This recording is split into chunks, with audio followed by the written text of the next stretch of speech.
Bom dia, irmãos, paz de Jesus. Uma alegria estarmos juntos. Tome assento, por favor. Eu acho que não vai ter cadeira para todo mundo, mas acho que sim, vamos ver.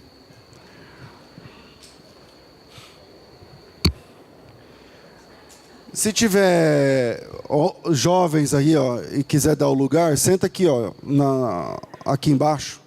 Se tiver alguns rapazes, meninos aí para dar lugar, pode sentar aqui embaixo e aí a gente libera alguns lugares aí à frente, por favor.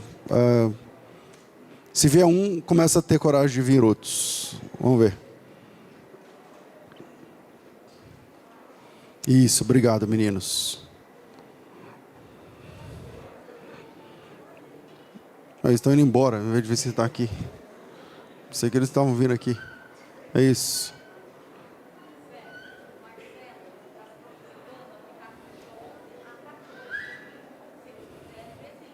Vamos ver. Isso, garotada.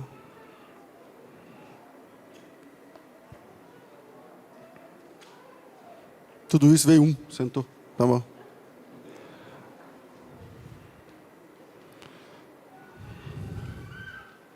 Só para ver se sobra mais lugares. Agora lá em cima tem lugar, não tem não? Tô vendo aí alguns lugares lá. Cadeira vaga. 1, 2, 3. 3 também só. Tem ali. Aqui.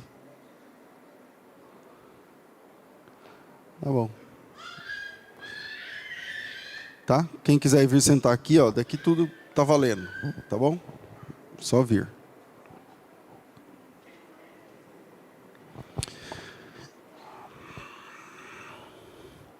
Primeira carta de Paulo aos Coríntios, capítulo de número 15.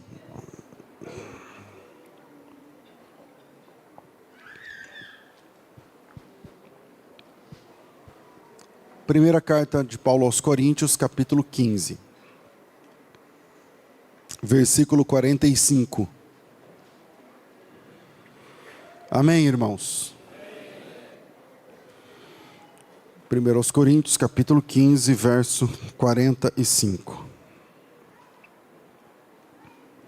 O texto diz o seguinte: pois assim está escrito, o primeiro homem, Adão, foi feito alma vivente. O último Adão, porém, é espírito vivificante. Mas não é primeiro o espiritual, e sim o natural, depois o espiritual. O primeiro homem formado da terra é terreno. O segundo homem é do céu. Como foi o primeiro homem, o terreno, tais são também os demais homens terrenos. E como é o homem celestial, tais também os celestiais.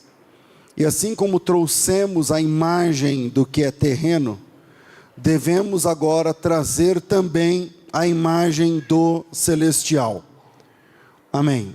Eu vou ler até aqui. O pessoal que está de pé tem lugar aqui para sentar, tá? Mais uma vez, tem várias cadeiras aí também. Onde tem um lugar vago, levanta a mão. Onde tem um lugar vago, levanta a mão. Fica com a mão levantada. Segura aí. Onde tem uma mão levantada é porque tem uma vaga, tá? Só chegar e sentar. Então tem uma ali, outra aqui, outra ali, outra ali, duas ali que eu estou vendo. É só chegar e sentar. Aí em cima tem lugar. Onde tem aí em cima um lugar vago, levanta a mão. 1, 2, ali só tem 2, tá? Mas tem 3 de pé e 2 vagas. Aí vocês escolhem. 4 de pé e 2 vagas, tá bom? Lemos o texto onde Jesus é chamado de último Adão. Fala assim, último Adão. Porque o pessoal fala segundo Adão, aí dá a entender que vai ter o terceiro, o quarto. Não, Jesus é chamado de último Adão. E por que existe a necessidade de que fôssemos salvos a partir dessa logística complicada, complexa, que é a encarnação, a morte, a ressurreição de Cristo? Bom, eu vou direto ao ponto. Nosso tempo hoje é bem reduzido por conta dos nossos trabalhos aqui da igreja. Então eu vou direto ao primeiro ponto. Por que Jesus é o último Adão? Primeiro, Porque o pecado causou uma desconfiguração em níveis inimagináveis. O pecado, todos nós aqui sabemos muito bem o que é pecado. Sem estudar, a gente sabe o que é isso. O pecado causou uma desconfiguração geral. Vamos iniciar esse sermão, essa palavra, trabalhando uma pergunta. E a pergunta é: por que a gente precisa de um Salvador? Hoje algumas pessoas vão descer as águas do batismo, porque entenderam que precisam de um Salvador. Agora, por que é que nós precisamos de um Salvador? Essa seria uma pergunta natural, mas poucos cristãos param para pensar na lógica dessa questão. Por quê? Porque a gente já abraça uma teologia pronta. A questão é importante, mas como a gente já acha que sabe, então a gente não para pensar a respeito disso. Dando aula esses dias, falei de um exemplo de um pastor amigo que disse que numa igreja batista estava acontecendo uma campanha, e a campanha era Só Cristo Salva. Era uma campanha evangelística, e estava lá uma placa lá fora, Só Cristo Salva. E uma vez, durante aquele mês de campanha, picharam na placa. Foi um menino que pichou, não sabemos quem é e tal, e escreveu assim embaixo. Estava escrito Só Jesus, Só Cristo Salva, era o nome da campanha. E ele escreveu embaixo assim: salva de quê? E aí o pastor achou que era um desacato, não sei o quê, ficou muito chateado. Mas a pergunta é lógica. Para quem não é iniciado na fé cristã, eu não sei se você já foi pregar para alguém que nem sabia que estava perdido. Porque para nós já sabemos que nós somos pecadores, nascemos pecadores, não sei o que, herdamos o pecado de Adão e tal. Mas para quem não tem essa lógica, nem todo mundo se dá conta dessa questão, porque como a gente é de uma sociedade cristã, então a gente pressupõe que todo mundo sabe que a gente está falando, quando falamos e pregamos sobre Jesus. Somos um país colonizado por cristãos e assumimos que todo mundo entende o que a gente está falando. Mas a pergunta do camarada que pichou faz sentido. Só Cristo salva. De quê? Por que a gente precisa de um Salvador? Para a gente virar bons homens e boas mulheres na sociedade? Então, essa é a nossa questão para a gente iniciar esse assunto. Por que você e eu precisamos de um Salvador? E a resposta mais correta é a seguinte: nós precisamos de um Salvador porque nós morremos. Em Efésios 2 começa assim: Ele nos deu vida estando nós mortos nos nossos delitos e pecados. Então essa é a primeira afirmação da fé cristã: nós morremos. Nós morremos. Pastor, como assim nós morremos? Nós rompemos com Deus e por isso morremos. A palavra de Deus é muito clara. Deus disse a Adão, lá em Gênesis, que no dia que comessem do fruto da árvore do conhecimento do bem e do mal, eles iriam morrer. E nós sabemos que nós estávamos representados em Adão. Por isso, nós somos frutos de Adão, né? Frutos literais de Adão. Sendo assim, representados em Adão, comemos o fruto, representados em Adão, morremos, caímos. Eu vou conjugar no plural agora, na terceira pessoa, nós, ou na primeira pessoa do plural, nós comemos, porque a gente entende que nós estávamos representados em Adão. Então, nós comemos o fruto, por isso nós morremos, porque nós rompemos a nossa comunhão com Deus. O diabo nos sugeriu, lá no Éden, isso é Gênesis 3, é o capítulo-chave para entendermos a queda. O diabo nos sugeriu que Deus estava mentindo para nós. E a gente acreditou no diabo, não em Deus. Nós acreditamos que Deus estivesse mentindo mesmo, e que o diabo estava certo, e que Deus estivesse errado, e que não iria acontecer nada do que Deus havia dito que iria acontecer. Se você puder, abra sua Bíblia em Gênesis capítulo 3. E nós ali desobedecemos Deus. E ao desobedecermos Deus, nós simplesmente tiramos da mão de Deus a prerrogativa de decidir por nós. Porque sempre foi assim, Deus decidia por nós. Porque antes de nós rompermos com Deus, a gente sabia já a diferença entre bem e o mal. Mas a gente sabia a diferença entre bem e o mal por informação de Deus. A gente sabia certo e errado por informação de Deus. Isso significa que, se fosse possível visitar o jardim antes do pecado e conversar com Adão e Eva, o primeiro casal, sobre as possibilidades que eles tinham, eles responderiam: a gente pode fazer tudo, a gente pode comer, a gente pode nadar, a gente pode correr, a gente pode brincar, a gente pode subir na árvore, a gente pode conversar, a gente pode tudo. Mas se a gente perguntasse para eles o que não pode, eles só iam ter uma coisa a nos dizer. Eles iam dizer: aquela árvore que está no meio do jardim, nela a gente não pode mexer. Porque nós não podemos comer daquele fruto, porque no dia que a gente comer daquela árvore, a gente vai morrer. Essa é a informação que está escrito lá em Gênesis. Isso é Gênesis capítulo 3, versículo 1 e 2. Então a serpente, mais astuta dos animais do campo, disse à mulher: é verdade que Deus disse que de toda árvore vocês não podem comer? Ela disse: não, podemos comer de toda árvore do jardim, menos da árvore que está no meio do jardim, porque no dia que a gente comer, a gente morre. E se a gente perguntasse para eles: então vocês sabem o que pode e o que não pode? E a resposta do casal seria: a gente sabe, nós sabemos. Mas vocês sabem o que é bom e mal? Sabemos. E se a gente continuasse a pergunta, a gente faria a seguinte questão: e como é que vocês sabem? E a resposta deles seria: porque Deus falou. Nós sabemos o que pode e o que não pode, porque Deus falou. Deus definiu o que pode, Deus definiu o que não pode, então é Deus quem tinha a prerrogativa de decidir o que era bom, o que era mal, o que era possível, o que era impossível, o que é permitido e o que não é permitido. Veja, o casal tinha em Deus a sua referência, seu referencial sobre o que pode e o que não pode, o que é bom e o que é mal, o que é certo e o que é errado, o que é possível e o que é impossível. E quando nós, através dos nossos pais, dos nossos representantes de Adão e Eva, comemos o fruto da árvore do conhecimento do bem e do mal, automaticamente essa atitude nos tirou, nós tiramos de Deus essa prerrogativa. Veja, só Deus fala o que pode e o que não pode. Tudo que pode é o que Deus disser que pode, tudo que não pode é o que Deus proibiu. Quando nós rompemos com Deus, nós tiramos de Deus esse princípio. E agora, coisas que Deus não disse passam a acontecer por nossa causa.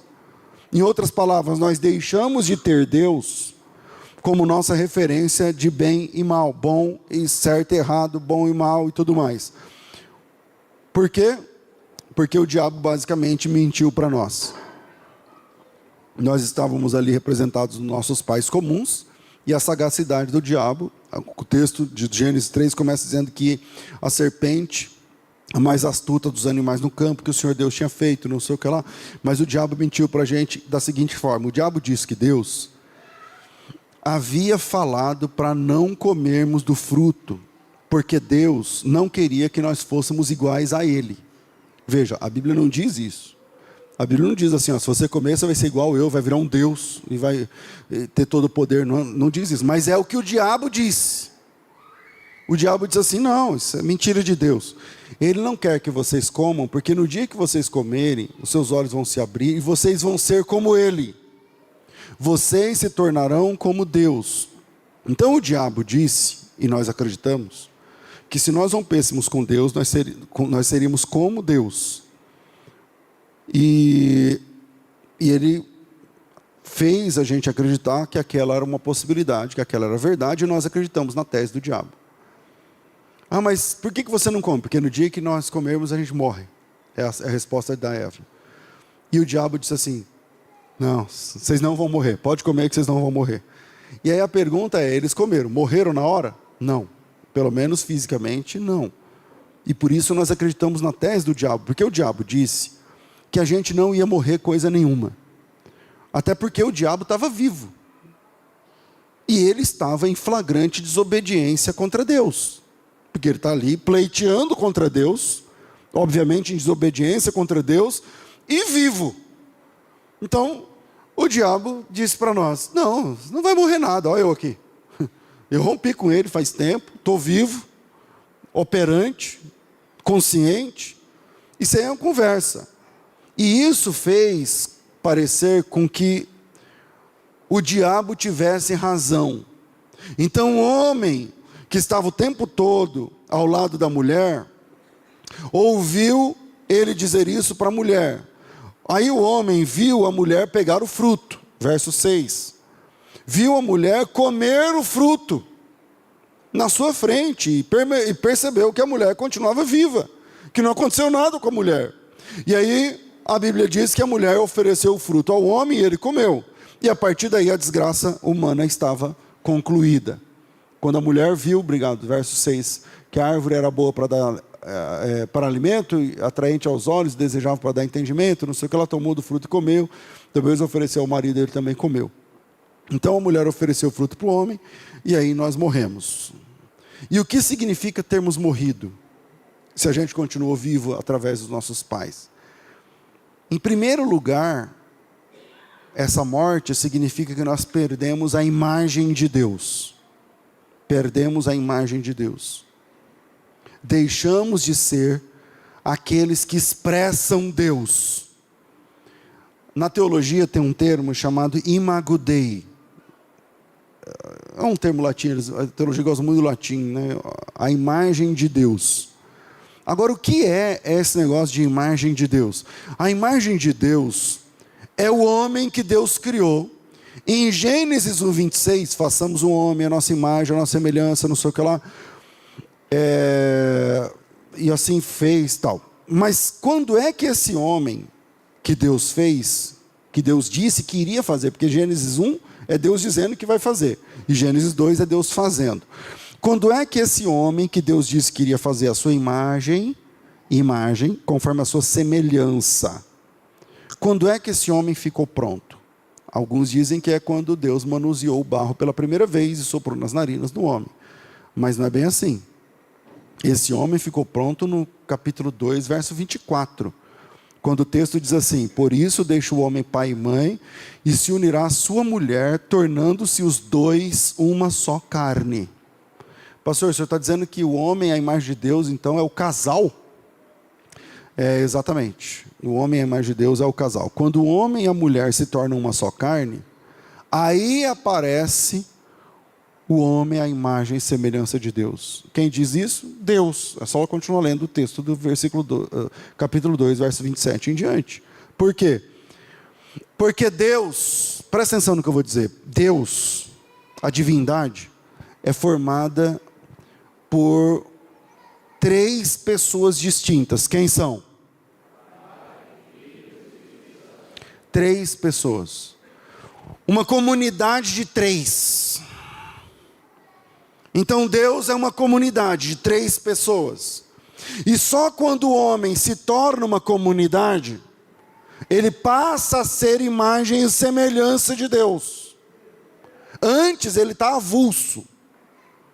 Deus é uma família de 3. Eu vou falar família para a gente entender. Pai, Filho e Espírito Santo. Só quando o homem se torna uma família, é que ele passa a ser imagem e semelhança de Deus. Então, por que o homem é imagem e semelhança de Deus? Porque é exemplo de Deus. Deus é uma unidade composta de 3 pessoas, e o homem é uma unidade composta. Homem, macho e fêmea. O homem é a imagem e semelhança de Deus, é o homem coletivo. É a junção do homem e da mulher, de todos mais que vierem a partir deles. Então o homem, a imagem e semelhança de Deus, é a família. Então a família humana é o homem, a imagem e semelhança de Deus, conforme Deus fez. Leia o capítulo 5, versículo 1 e 2 de Gênesis. Gênesis 5, 1 e 2. Confira comigo isso aí. Diz assim, ó: este é o livro da genealogia de Adão. Presta atenção. No dia em que Deus criou o homem, a semelhança de Deus o fez. Homem e mulher os criou, os abençoou e lhes chamou Adão. Tanto que as outras versões, né, essa que está ali, está escrito seres humanos. Como é que está na sua Bíblia aí? Homem, Adão, humanidade. É porque o termo hebraico é a palavra Adão. Adam em hebraico. Diante disso, é claro que alguém pode perguntar, pastor, mas peraí, eu sou solteiro. Eu estou avulso ainda, avulsa. Então eu não sou a imagem e semelhança de Deus? Sim, você é. Por quê? Porque todo ser humano nasce de uma família. Nasce de uma família e para uma família. Não tem nenhum ser humano que não fosse fruto de uma família, de uma junção dos dois.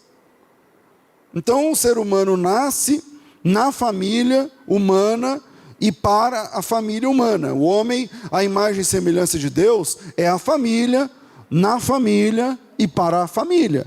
Então quando esse casal foi reunido diante de Deus, Deus celebrou o primeiro casamento de Adão e Eva, e surgiu então o primeiro homem à imagem e semelhança de Deus, o homem completo. Porque o homem sozinho, antes de ter a mulher, não era chamado assim.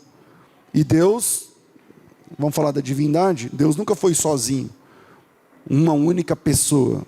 Deus sempre foi o Pai, Filho e Espírito Santo. Então, um ser sozinho não tem como ser imagem e semelhança de Deus, porque Deus não é solitário. Então, Deus faz o homem, depois ele duplica, ele cria um outro ser a partir daquele, e Deus, como se fosse, ele pega o homem e duplica, né? Faz um outro bem parecido, e como Deus é um engenheiro dos engenheiros genéticos, ele fez desabrochar nesse segundo ser humano o que não havia desabrochado no primeiro, de modo que eles se tornaram complementares. Quando eles se tornaram complementares, Deus celebrou o casamento deles. E quando Deus celebrou o casamento deles, nasceu o homem à imagem e semelhança de Deus, o homem completo. Tanto é que antes da Eva, a palavra de Deus é a seguinte: viu Deus que não era bom que o homem fosse sozinho, que o homem fosse solitário. E nós perdemos essa noção porque a gente tem uma visão equivocada sobre a relação homem e mulher. Mas o homem à imagem e semelhança de Deus é a família. O homem à imagem e semelhança de Deus é o casal. Porque Deus é uma família, criou a sua imagem e semelhança, criou uma família. Deus é uma comunidade de 3 pessoas, criou a sua imagem e semelhança, criou uma comunidade. Deus é uma comunhão, criou a sua imagem e sua semelhança, criou uma comunhão. Mas no dia da queda, nós rompemos isso. Nós perdemos o que a teologia chama de imago Dei, porque nós quebramos a unidade humana. E isso aconteceu porque nós acreditamos no diabo e não em Deus, e nos tornamos assim autorreferentes. A gente decide o que pode e o que não pode. Antes era Deus. O texto diz, Gênesis 3, verso 7, assim: então abriram-se os olhos de ambos e perceberam que estavam nus. E costuraram folhas de figueira e fizeram cintos para si. Quer dizer, imediatamente após comerem o fruto, eles entraram em estado de guerra. Perceberam que estavam nus. Foi isso que aconteceu com a humanidade, nós entramos em estado de guerra depois do pecado. Pastor, mas o que quer dizer esse nudez? É porque um começou a se esconder do outro. Um ser humano começou a se proteger do outro. Um ser humano começou a deixar de se expor ao outro, de se mostrar como é realmente ao outro. E isso é fruto da queda. De repente o homem já não sabia mais quem era, nem o que estava expondo, nem a quem estava expondo, então era melhor cobrir. Então era melhor tampar, então era melhor não se abrir, então era melhor não se mostrar. E a mulher também já não sabia mais quem era, e a quem estava mostrando, e o que estava mostrando, e eles perderam a identidade, e não sabiam mais o que estava expondo, e a quem estavam expondo. Então, no dia da queda, nós perdemos a imagem de Deus, porque nós quebramos a unidade familiar. Isso significa que nós quebramos a unidade humana, e foi assim que nós deixamos de ser imagem de Deus. Por essa razão, Deus não podia mais se ver em nós, porque nós estávamos divididos. Então Deus não pode mais se ver em nós, porque nós não somos mais uma unidade. Porque eu me escondo da minha companheira se esconde de mim.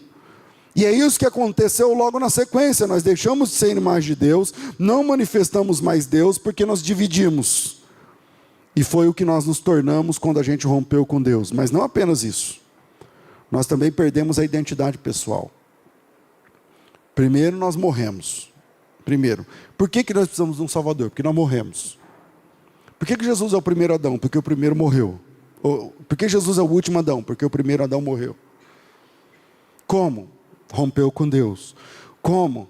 Perdeu a imagem de Deus. Como? Perdeu a sua identidade pessoal. Então primeiro morremos, depois passamos a ter vergonha um do outro. E quando rompemos com Deus, Deus deixou de ser a nossa referência de certo e errado, do que pode e o que não pode. E a gente mesmo passou a decidir o que era certo, o que era bom, o que era legal, o que não era. E a gente só começou a decidir o que era errado, a gente só escolheu errado. O tempo todo a gente foi escolhendo errado, cada vez mais longe de Deus. E assim, ponto a ponto, fomos perdendo a imagem de Deus, pelo fato de que Deus não podia mais se ver em nós, nem ser visto em nós. Porque, como vimos, o homem à imagem e semelhança de Deus era a dupla, era o casal. E quando entra em individualidade, se perde a unidade do casal. E quando se perde a unidade, se perde essa coisa bonita entre eles, perdeu-se a imagem e semelhança de Deus, porque desde aquele momento Deus não se vê mais naquele casal. O casal está perdido entre si. Deus não se reconhece mais na família. Teologicamente falando, esse é o ponto. E a partir desse momento a gente tem um problema, nós perdemos o sentido de existir. Porque o sentido da nossa existência, num primeiro momento, era ser gente em quem Deus se via. Mas agora Deus não se vê mais em nós. E aí a gente precisa de um Salvador. E aí quando a gente ficou independente de Deus, e a gente quebrou a nossa unidade, e a gente se torna autorreferente, então eu decido o que é certo para mim, você decide o que é certo para você, e o que é certo para você eu não concordo, o que é certo para mim você não concorda. Por isso ninguém se entende. Às vezes dentro de uma casa que tem 3, 4 pessoas, 5 pessoas dentro, ninguém se entende. E porque ninguém se entende, ninguém se ama. E porque ninguém se entende, nem se ama, ninguém se fala. E nós temos vergonha um do outro, ninguém se expõe, ninguém se mostra, cada um faz cintos para si, se protegendo um do outro. Ninguém abre o coração, ninguém fala a verdade, e a gente está sempre mentindo. E aí, tudo bem? Tudo bem. Mas não está tudo bem. Nós estamos sempre mentindo uns aos outros, porque a gente não sabe mais em quem confiar. A gente não sabe mais a quem nos expor. Não sei se falei certo, a quem. Nós nos tornamos seres envergonhados e nós não nos expomos mais. Eu não sei mais o que eu posso falar e para quem eu posso falar, porque eu tenho vergonha. Eu não sei mais o que eu posso dizer e para quem eu posso dizer, porque eu tenho vergonha. Isso é o que a nudez lá do texto significa. A gente se percebeu nus. E como nossa referência agora não está mais em Deus, nós passamos a não confiar em mais ninguém. Eu não tenho mais Deus como referência para falar assim, não, isso aí está tudo bem. Por quê? Porque eu rompi com Deus. E aí eu só confio em mim. Eu não confio na pessoa que está na minha frente. Então a gente passou a lutar com a nossa exposição e com o fato de que nos percebemos nus. E essa foi a razão de buscarmos tapar a nossa nudez lá no começo. E a partir daí a gente não quer mais ficar nu na frente do outro. E eu não estou falando de nudez física. Ou seja, a gente não quer mais confiar uns nos outros. E ao nos tornarmos autorreferentes, uma outra questão que surge é, eu passo a dizer o que é certo e o que é errado. E você também passa a dizer o que é certo e o que é errado, e a gente não se combina. E a questão é, o que é certo para mim não é certo para você, o que é errado para você não é errado para mim. Então quem é que decide? Se Deus não é mais nossa referência, a quem a gente recorre? Então cada um tem seu conjunto de verdades. E se cada um tem o seu conjunto de verdades, cada um é uma ilha e ninguém se combina, ninguém se conversa. Então desde a queda nós entramos em estado de guerra. Desde a queda nós entramos em estado de conflagração universal na humanidade. Foi assim que a humanidade ficou. Representados no primeiro casal, a humanidade está em estado de guerra e nós perdemos a imagem de Deus. E nós também perdemos a nossa identidade pessoal e a gente não se abre um com o outro. Porque se eu falar para você o que eu sinto, eu não posso confiar. E se você falar para mim o que você sente, você não pode confiar. E sobre isso, A gente continua analisando o texto bíblico e a gente vai perceber que nós perdemos a nossa identidade num nível que a gente não sabe mais o nosso nome. Porque o seu nome não é o seu nome, é o nome que Deus, é o nome que teu pai te deu. Deus nunca falou teu nome para você. E lá em Apocalipse capítulo 2 diz que ao que vencer vai receber uma pedra branca e nela o seu novo nome. Isso significa que o seu nome não é bem o seu nome. Veja como nós perdemos a nossa identidade. Esse nome aí é o nome que teu pai achou legal, é o nome que a tua mãe achou legal, é a mistura do nome do teu pai com a da tua mãe, ou um sorteio que foi feito na família, que alguém falou, Beatriz ganhou, então é essa que vai ser. O fulano e tal, mas seu nome foi uma decisão dos seus pais, mas esse texto de Apocalipse 2,17, ao que vencer, vai receber a pedra branca e nela o seu novo nome, diz que aquele que vencer um dia, vai receber o seu verdadeiro nome. Aquele nome que está escrito no livro da vida, não é o teu nome, não sei o que lá da Silva, de Souza. Tem um livro da vida, todo mundo sabe que tem um livro da vida.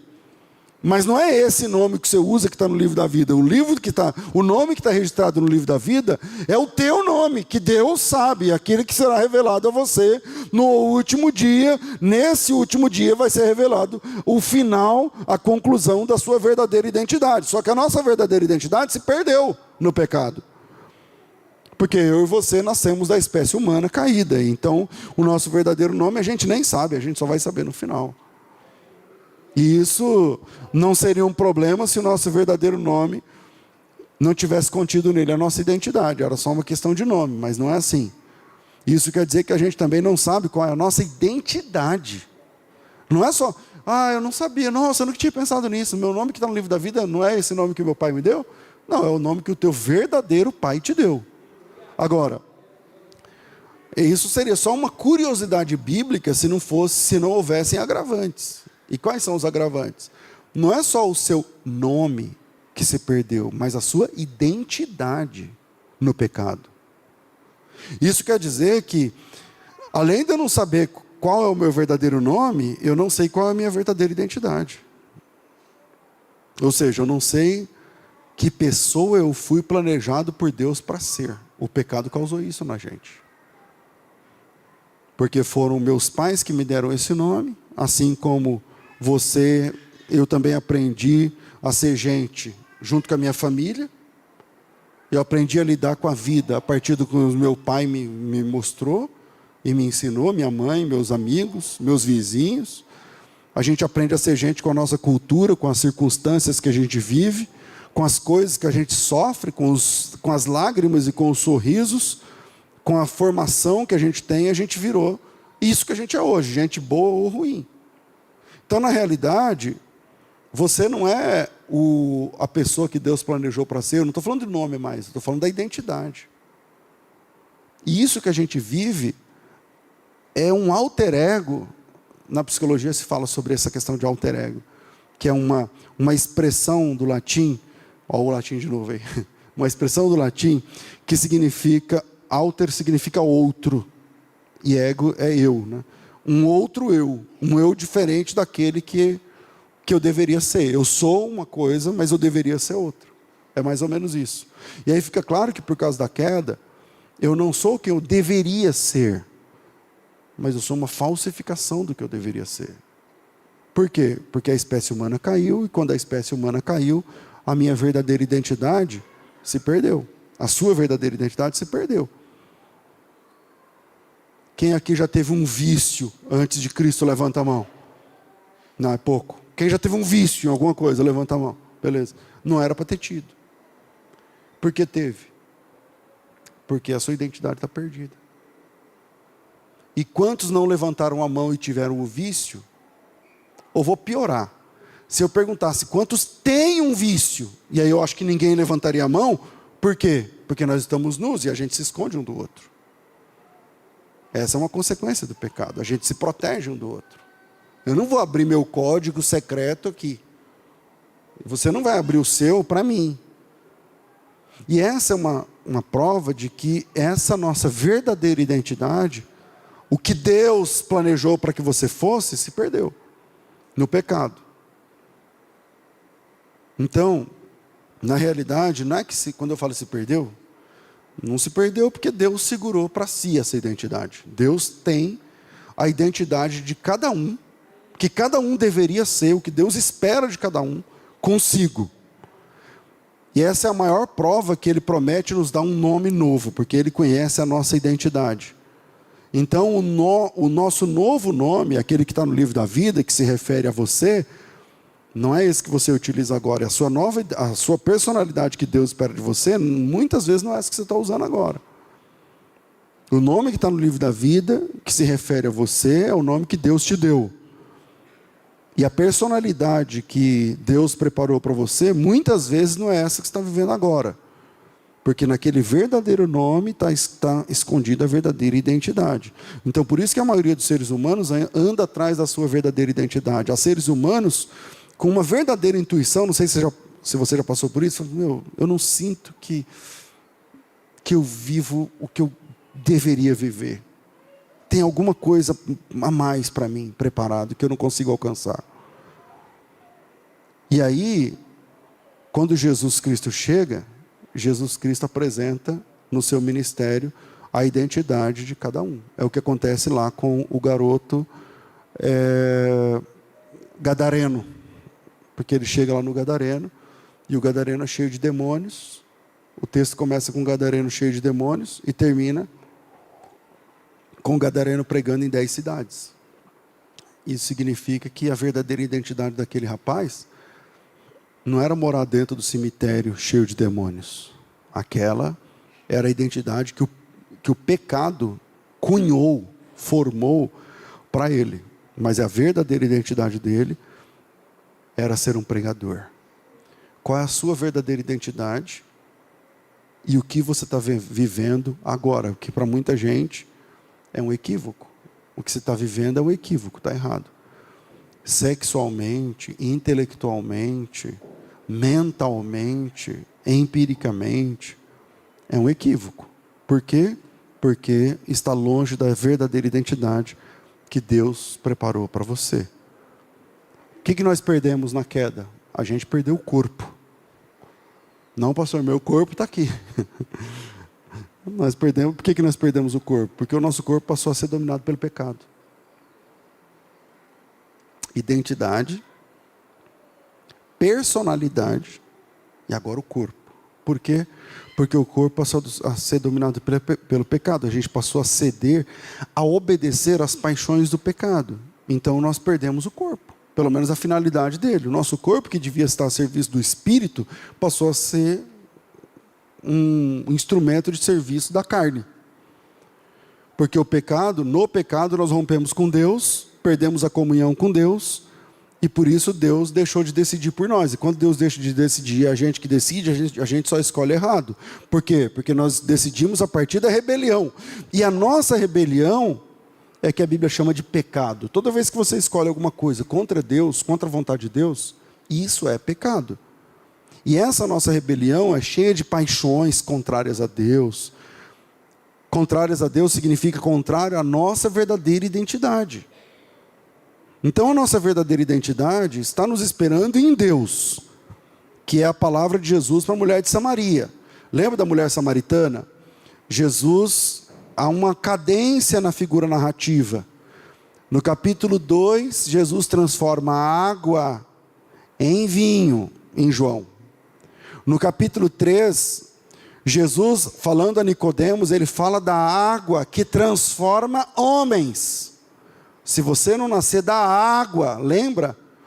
No capítulo 4, há uma crescente. No capítulo 4, ele fala para a mulher, a água que eu tenho para te dar, vai jorrar na senhora uma fonte tão poderosa, capaz de levá-la até a eternidade. No capítulo 5, a água do tanque de Betesda não é suficiente para curar o rapaz. E no capítulo 7, Jesus diz, quem tem sede, vem a mim e beba essa água. Há uma crescente naquele ambiente que fala de água e de saciedade. Porque na figura narrativa, a mulher de Samaria está na frente do poço de Jacó. E toda vez que um homem e uma mulher na Bíblia estão diante de um poço, nós estamos falando de união e saciedade. Como é que a Zípora encontrou o Moisés? Na frente de um poço, e encontrou o amor da sua vida. Como é que a Raquel encontrou o Jacó? Na frente de um poço, e encontrou o amor da sua vida. Como é que a Rebeca encontrou o mensageiro do Isaac? Na frente de um poço. Agora está a mulher samaritana e Jesus na frente de um poço. Significa que alguma coisa que tem a ver com saciedade vai acontecer ali. E Jesus toca no botão quando ele fala assim: a senhora teve 5 e ninguém foi suficiente, porque esse cesto que a senhora tem agora também não é suficiente. Mas eu vou te apresentar uma água que é suficiente. E aí a figura narrativa aponta para uma pessoa incompleta, porque ela tentou 1, tentou 2, tentou 3, tentou 4, tentou 5, o 6 ainda não era uma coisa firme. Logo, essa mulher ainda é incompleta, pegando a figura que eu falei do casal agora há pouco. E aí Jesus fala para a mulher samaritana sobre a água capaz de resolver a sua sede eternamente, porque a mulher tinha claramente uma questão de insatisfação.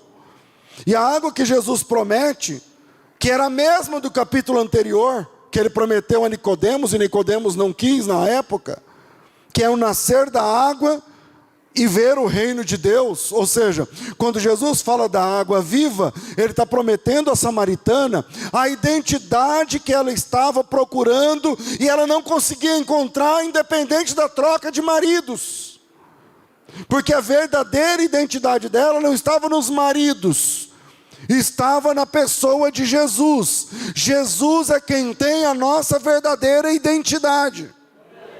Que nós fomos desconfigurados no pecado, e quando nós encontramos Jesus, Jesus diz assim: você não é isso que você está vivendo, você é essa pessoa aqui, ó, que eu vou andar com você, e a partir de caminhar comigo, você vai ser a pessoa que Deus planejou que você seja.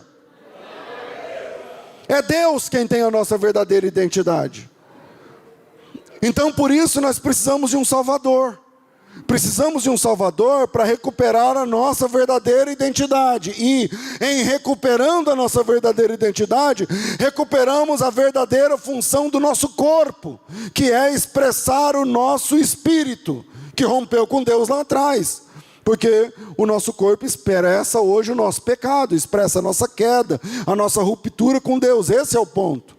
Então, quando eu digo que nós perdemos o nosso corpo, é muito mais complexo do que falar de cabeça, ombro, joelho e pé, como diz a musiquinha das crianças, né?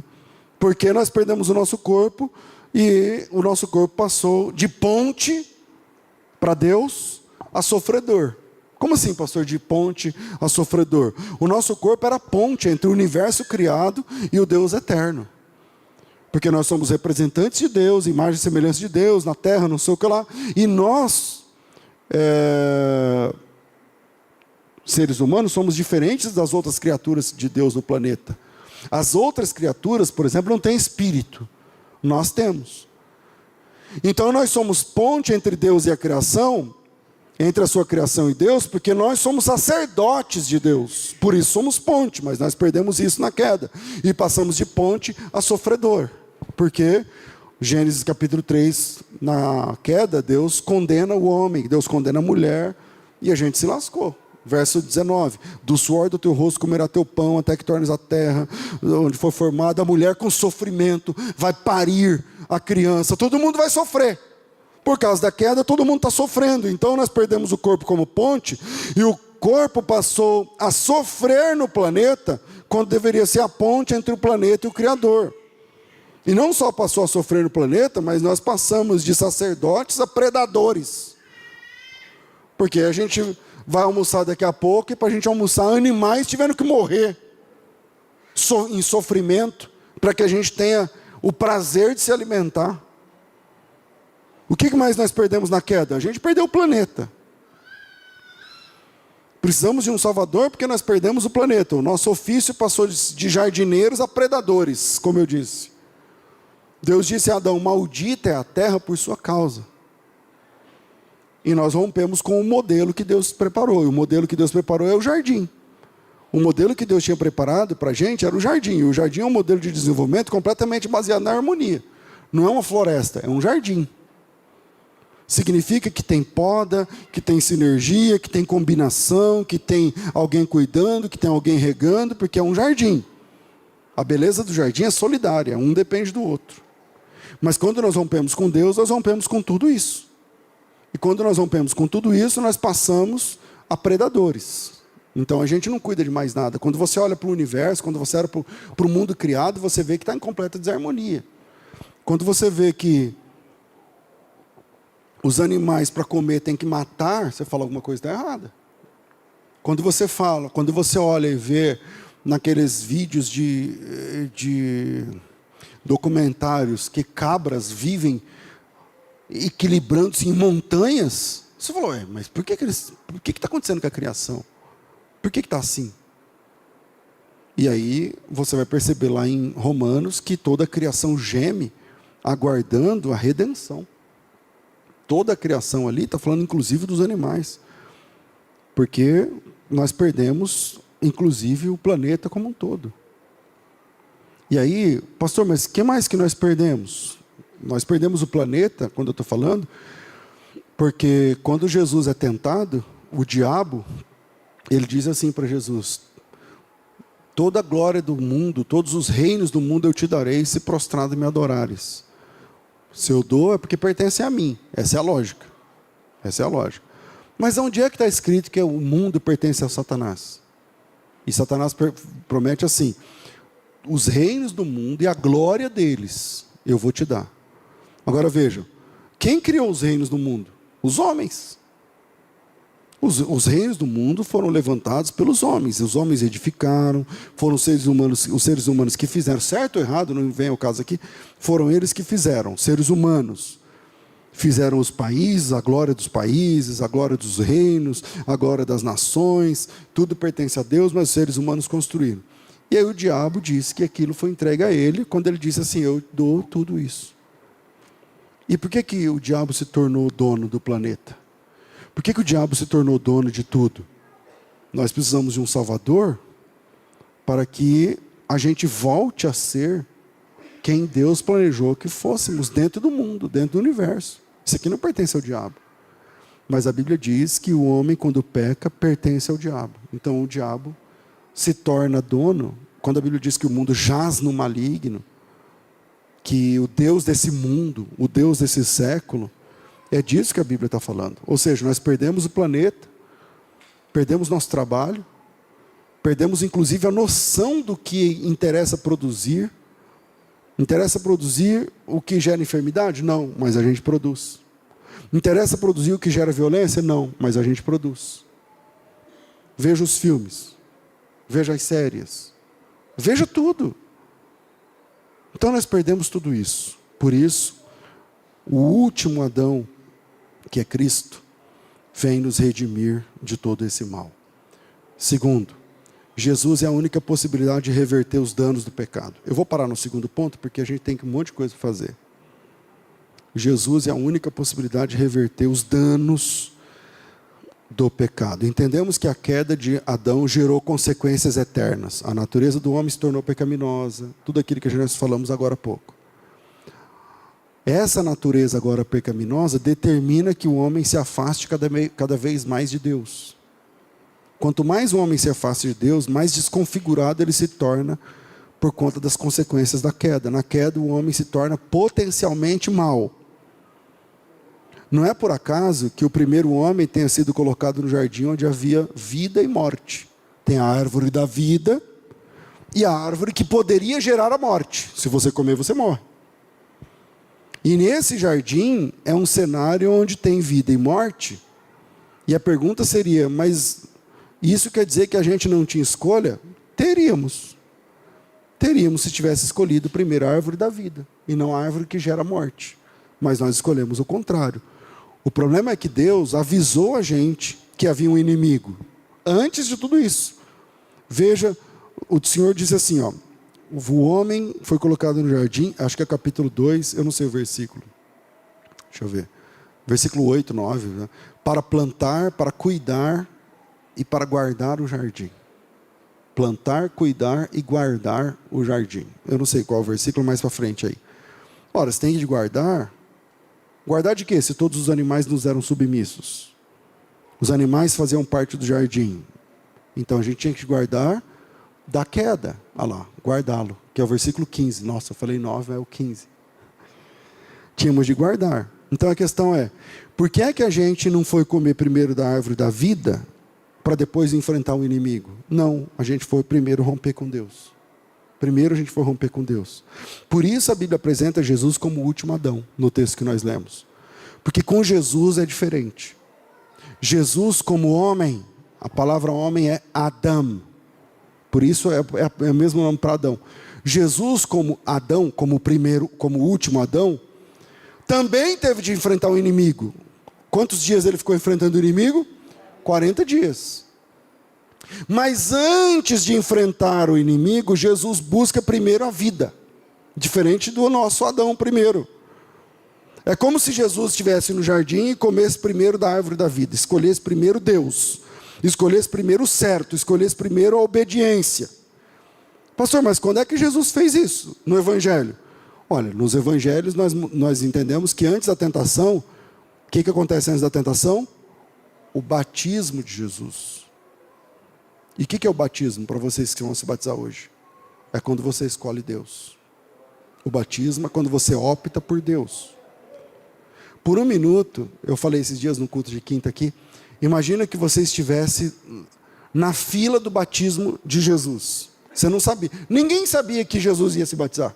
Ninguém sabia quem era aquele carpinteiro de 30 anos. Está lá uma fila, milhares de pessoas indo se batizar, o João Batista batizando toda a galera. E imagina que Jesus está na sua frente e você está lá atrás no batismo. Você não sabe quem é ele é mais um, você é mais um. Está todo mundo lá ouvindo a pregação do João e estão querendo se batizar. E você tem Jesus na sua frente e depois vem você. Quando Jesus entra na água, aí o João diz assim, eu não vou batizar o senhor. Eu não vou batizar o senhor. Não é isso que o João fala no começo? E aí, se você estivesse naquela fila, você ia parar e falar assim, o que esse cara fez pro João?